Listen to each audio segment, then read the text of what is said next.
colapso financiero del dólar. El colapso financiero que está sufriendo el dólar no es casual, existen dos hechos históricos que han provocado este colapso. El primero ocurre el 22 de diciembre de 1913, en los Estados Unidos un pequeño número de banqueros sionistas, es decir, banqueros judeo-estadounidenses, le suprimen al Congreso estadounidense la facultad de emitir su propio dinero, con la creación de la Reserva Federal, el Banco Central Americano. Este hecho fue tan fraudulento que esperaron a que el Congreso ya hubiera cerrado su sesión y que los congresistas estadounidenses que estaban en contra de la ley que creaba la Reserva Federal no estuvieran presentes debido a la celebración navideña, por lo que se quedaron en Washington solamente los congresistas que estaban a favor de la ley y con ellos en un día lo aprobó la Cámara Baja y esa misma noche la pasaron al Senado quedando de este modo implantada dicha ley. Cuando le presentaron la ley al presidente Woodrow Wilson para que la firmara y la publicara, este muy sorprendido dijo que nunca se habían aprobado leyes estando el Congreso en receso y que era una barbaridad. Al poco tiempo apareció el famoso banquero J.P. Morgan, el cual financió el 90% de la campaña de Wilson, y le dijo al presidente literalmente, tú firmas ahí. Sin embargo, Wilson se arrepintió de haber firmado. He aquí la frase de Woodrow Wilson, un poco antes de morir, en el año de 1919. Soy el hombre más infeliz. Sin saberlo, he arruinado a mi país. Una gran nación industrial es controlada ahora por su sistema de crédito. Ya no somos un gobierno de opinión libre, ya no un gobierno por convicción y por el voto de la mayoría, sino un gobierno dominado por la opinión y la coerción de un pequeño grupo de hombres dominantes. Él mismo aseveró que lo que había firmado era el perjuicio más grande que le hubiera pasado al pueblo estadounidense, porque a partir de ese momento se le quita al Congreso y al Estado el control de emitir el dinero, al adjudicárselo un pequeño grupo privado de banqueros sionistas, que tienen la facultad de emitir irresponsablemente la cantidad de billetes que deseen, además de pedirle intereses al gobierno de los Estados Unidos por el dinero que le suministra y a su vez el gobierno cárgaselo al pueblo vía impuestos. El segundo hecho ocurre el 15 de mayo de 1971.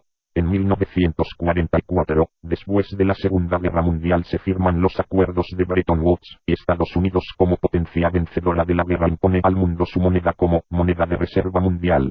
A partir de entonces, con la excusa de facilitar el comercio mundial, todos los países tendrían que tener en sus bancos centrales dólares, que a su vez respaldaran la divisa local. El Tratado de Bretton Woods estableció que los dólares tenían que estar respaldados por oro, a una razón de $35 por onza de oro, por lo que los bancos centrales de cada país podían cuando quisieran cambiar 35 de esos dólares por una onza de oro, una onza igual 28,35 gramos. Así funcionó de 1944 a 1971, y era un sistema mucho más sano que el que tenemos hoy en día, porque esa convertibilidad en oro imponía un límite insalvable aún con la Reserva Federal en funcionamiento. ¿Qué sucedió después? A finales de la década de 1960 los Estados Unidos empiezan a emitir mucha más moneda que el oro de que disponen para financiar sus gastos bélicos e industriales. Entonces el oro que tenía comenzó a menguar de las arcas de los Estados Unidos. En el tiempo del Tratado de Bretton Woods, 1944, los Estados Unidos tenían aproximadamente 20.000 toneladas de oro y a finales de los 60 tenían solamente 8.000 toneladas. Esto fue debido a que los demás países empezaron a cambiar sus dólares por el oro que Estados Unidos almacenaba, desconfiando de la política monetaria estadounidense. En este momento el presidente Richard Nixon, en vez de devaluar el dólar, que era lo que tenía que haber hecho, simplemente dijo que ya no respetaba el acuerdo de Bretton Woods, y textualmente directed Secretary Connally to suspend temporarily the convertibility of the dollar into gold or other reserve assets, except in amounts and conditions determined to be in the interest of monetary stability and in the best interest of the United States. A partir de este momento el mundo se inunda de papeles de dólar que no tienen respaldo ninguno, es decir, los dígitos que aparecen en la computadora del banco y que reflejan ese dinero, son solo eso, dígitos, sin ningún sustento real. Eso es lo que está generando este gran colapso económico, porque de 1944 a 1971 existe una correlación directa entre los dólares generados y el oro existente debido al Tratado de Bretton Woods. Pero después de 1971 la generación de dólares sin sustento en los Estados Unidos está llegando a la estratosférica suma de 10 trillones de dólares, es decir, 10 millones de dólares, que están circulando y que no tienen sustento alguno. Ahora, con dinero ficticio, que se crea de la nada, el gobierno de los Estados Unidos debido a la crisis se ha inyectado sin problema 780.000 millones de dólares, entre otras cantidades más, que han pedido, porque no se necesita ningún respaldo que soporte ese dinero, porque nada más se lo piden como préstamo a la Reserva Federal, y la Reserva Federal se los imprime. Gracias a esta manera de creación monetaria a través de deuda se puede hacer prácticamente lo que se quiera y desarrollar la ingeniería financiera, deuda piramidal, derivados, etc., que está llevando al mundo al colapso. Hasta el año 71 el 70% de la economía era productiva y el 30% economía financiera, numeritos de computadora. Actualmente es el 80% circuitos financieros, especulación, y el 20% economía productiva, que lentamente va muriendo precisamente por todo este fraude. Ahora estamos pasando a la segunda etapa de la crisis. La primera fue la crisis de los créditos chatarra, la segunda es la crisis de los mercados de dinero, caídas de bolsas, y la burbuja de las tarjetas de crédito, las cuales representan el 80% de los ingresos en los principales bancos de los Estados Unidos. La tercera etapa de la crisis es el colapso de los bonos del tesoro. Lo que ha pasado es que cuando se vino toda esta especulación y volatilidad en los mercados, los grandes inversionistas empezaron a apoyarse en los bonos del tesoro, por un lado, para asegurarse y, por otro lado, porque muchas deudas internacionales que se estaban desapalancando estaban en dólares. Entonces el dólar subió un poco, pero se ha inflado tanto la burbuja que ya nadie quiere los bonos del tesoro, y se ha dado el caso que se emiten bonos con 2% negativo y a pesar de ello, la gente los compre, porque prefieren que el gobierno les garantice que solo perderán el 2% a perder en la bolsa el 30, 40 o 50%, como ya ha sucedido. Ahora bien, eso ha provocado que el déficit de los Estados Unidos vaya en aumento de una manera pavorosa. El déficit en los Estados Unidos, es decir, su deuda interna, se ha presupuestado en 3 trillones de dólares, es decir, 3 millones de dólares. Cuando venga el colapso de los bonos del tesoro, entonces lo que va a ocurrir es que los acreedores internacionales tales como China o la India ya no van a querer suscribir la deuda de los Estados Unidos. Se ve venir la retirada de dichos acreedores y un colapso del dólar, que se prevé hasta de un 90%.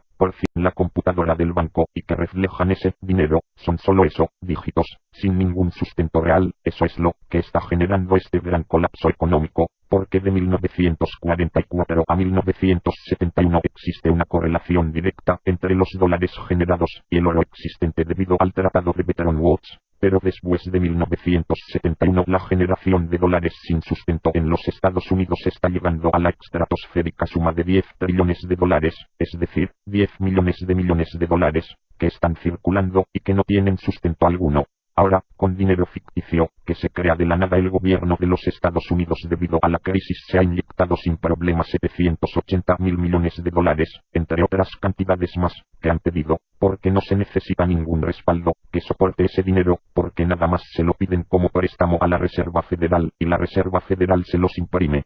Gracias a esta manera de creación monetaria a través de deuda se puede hacer prácticamente lo que se quiera y desarrollar la ingeniería financiera, deuda piramidal. Al poco tiempo apareció el famoso banquero J.P.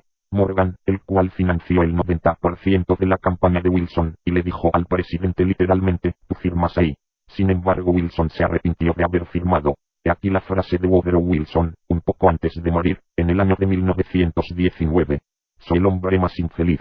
Sin saberlo, he arruinado a mi país. Una gran nación industrial es controlada ahora por su sistema de crédito. Ya no somos un gobierno de opinión libre, ya no un gobierno por convicción y por el voto de la mayoría, sino un gobierno dominado por la opinión y la coerción de un pequeño grupo de hombres dominantes". Él mismo aseveró que lo que había firmado era el perjuicio más grande que le hubiera pasado al pueblo estadounidense, porque a partir de ese momento se le quita al Congreso y al Estado el control de emitir el dinero, al adjudicárselo un pequeño grupo privado de banqueros sionistas, que tienen la facultad de emitir irresponsablemente la cantidad de billetes que deseen, además de pedirle intereses al gobierno de los Estados Unidos por el dinero que le suministra, y a su vez, el gobierno Estados Unidos empiezan a emitir mucha más moneda que el oro de que disponen para financiar sus gastos bélicos e industriales. Entonces el oro que tenía comenzó a menguar de las arcas de los Estados Unidos. En el tiempo del Tratado de Bretton Woods, 1944, los Estados Unidos tenían aproximadamente 20.000 toneladas de oro y a finales de los 60 tenían solamente 8.000 toneladas. Esto fue debido a que los demás países empezaron a cambiar sus dólares por el oro que Estados Unidos almacenaba, desconfiando de la política monetaria estadounidense. En este momento el presidente Richard Nixon, en vez de devaluar el dólar, que era lo que tenía que haber hecho, simplemente dijo que ya no respetaba el acuerdo de Bretton Woods y textualmente dijo: directed Secretary Connally to suspend temporarily the convertibility of the dollar into gold or other reserve assets, except in amounts and conditions determined to be in the interest of monetary stability and in the best interest of the United States. A partir de este momento el mundo se inunda de papeles de dólar que no tienen respaldo ninguno, es decir, los dígitos que aparecen en el colapso financiero del dólar. El colapso financiero que está sufriendo el dólar no es casual, existen dos hechos históricos que han provocado este colapso. El primero ocurre el 22 de diciembre de 1913, en los Estados Unidos un pequeño número de banqueros sionistas, es decir, banqueros judeo-estadounidenses, le suprimen al Congreso estadounidense la facultad de emitir su propio dinero, con la creación de la Reserva Federal, el Banco Central Americano. Este hecho fue tan fraudulento que esperaron a que el Congreso ya hubiera cerrado su sesión y que los congresistas estadounidenses que estaban en contra de la ley que creaba la Reserva Federal no estuvieran presentes debido a la celebración navideña, por lo que se quedaron en Washington solamente los congresistas que estaban a favor de la ley y con ellos en un día lo aprobó la Cámara Baja y esa misma noche la pasaron al Senado quedando de este modo implantada dicha ley. Cuando le presentaron la ley al presidente Woodrow Wilson para que la firmara y la publicara, muy sorprendido dijo que nunca se habían aprobado leyes estando el Congreso en receso y que era una barbaridad al pueblo vía impuestos.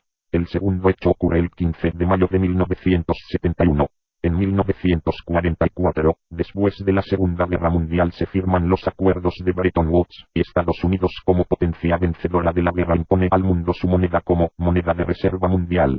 A partir de entonces, con la excusa de facilitar el comercio mundial, todos los países tendrían que tener en sus bancos centrales dólares, que a su vez respaldaran la divisa local. El Tratado de Bretton Woods estableció que los dólares tenían que estar respaldados por oro, a una razón de $35 por onza de oro, por lo que los bancos centrales de cada país podían cuando quisieran cambiar 35 de esos dólares por una onza de oro, una onza igual 28,35 gramos. Así funcionó de 1944 a 1971, y era un sistema mucho más sano que el que tenemos hoy en día, porque esa convertibilidad en oro imponía un límite insalvable aún, con la Reserva Federal en funcionamiento. ¿Qué sucedió después? A finales de la década de 1960 los Estados